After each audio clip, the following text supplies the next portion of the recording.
Welcome to smart competitive school. আজকে আমি one liner জিকের ক্লাস নাম্বার 13 নিয়ে এসেছি। এর আগের পর্বগুলোতে আমি 1 থেকে 12 পর্যন্ত ক্লাসগুলোকে কমপ্লিট করেছি। তোমরা যদি ভিডিওগুলিকে দেখে না থাকো তাহলে আমার প্লেলিস্ট থেকে সেই সমস্ত ভিডিওগুলিকে দেখে নেবে। তাহলে চলো আজকে যে নতুন প্রশ্নগুলো রয়েছে সেগুলো নিয়ে আলোচনা করা যাক। প্রথম প্রশ্ন দেখো, কার্বনের যে আইসোটোপটি রেডিও কার্বন ডেটিংয়ে ব্যবহৃত হয় সেটি হলো, এটা হচ্ছে C14। ঠিক আছে, এটা C14। 4টি পাকস্থলীযুক্ত প্রাণীর নাম কি? এটা হচ্ছে গরু। এদেরকে আমরা রুমিনেন্ট পাকস্থলী বলি। ঠিক আছে। সব থেকে ছোট পাখির নাম কি? সব থেকে ছোট পাখি হচ্ছে হামিং বার্ড। 9 ডিগ্রি চ্যানেলের মধ্যে কোন দুটি দ্বীপ রয়েছে? মিনকয় এবং Lakshadweep.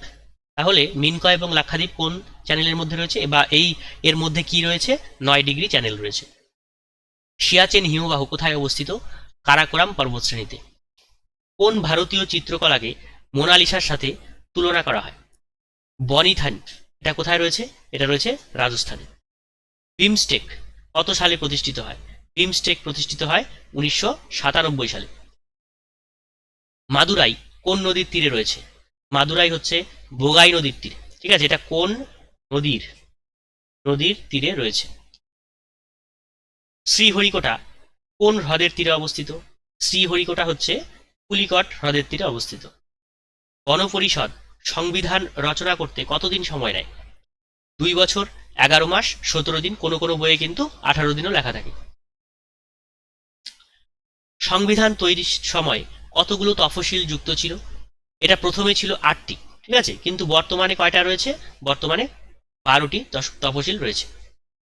Which is called imperative planning. তাহলে অ্যান্সারটা কি হচ্ছে? Where all the economic activities and resources of economic operate under government of the state. মানে রাজ্য সরকার বা কেন্দ্রীয় সরকার, মানে কেন্দ্রীয় সরকারের আন্ডারে বা কেন্দ্রীয় সরকারের নিয়ম মোতাবেক যদি কোনো প্ল্যানিং সংগঠিত হয় তখন তাকে আমরা বলি হচ্ছে ইম্পারেটিভ প্ল্যানিং।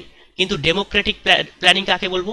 এখানে এখানে সরকারের রোলটা কম থাকবে, কিন্তু সব থেকে বেশি রোল বা ভূমিকা কার থাকবে? সেটা হচ্ছে জনসাধারণ।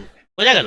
এবার দুটোই যদি একসাথে থাকে, কোনো ইকোনমিক্সে দুটোই যদি একসাথে থাকে তখন সেটাকে আমরা কি বলি? সেটা হচ্ছে মিক্সড ইকোনমি, যেমন ভারতবর্ষ। বোঝা গেল? বিশ্ব জল দিবস কবে পালন করা হয়? বিশ্ব জল দিবস হচ্ছে 22শে মার্চ। The first person to fly aeroplane. কোন মানুষটি সবার প্রথমে এরোপ্লেন উড়িয়েছিলেন? এটা হলো রাইট ব্রাদার্স বা রাইট ভ্রাতৃত্বদ্বয়। ঠিক আছে, তাহলে আজকের মতো এই পর্যন্তই।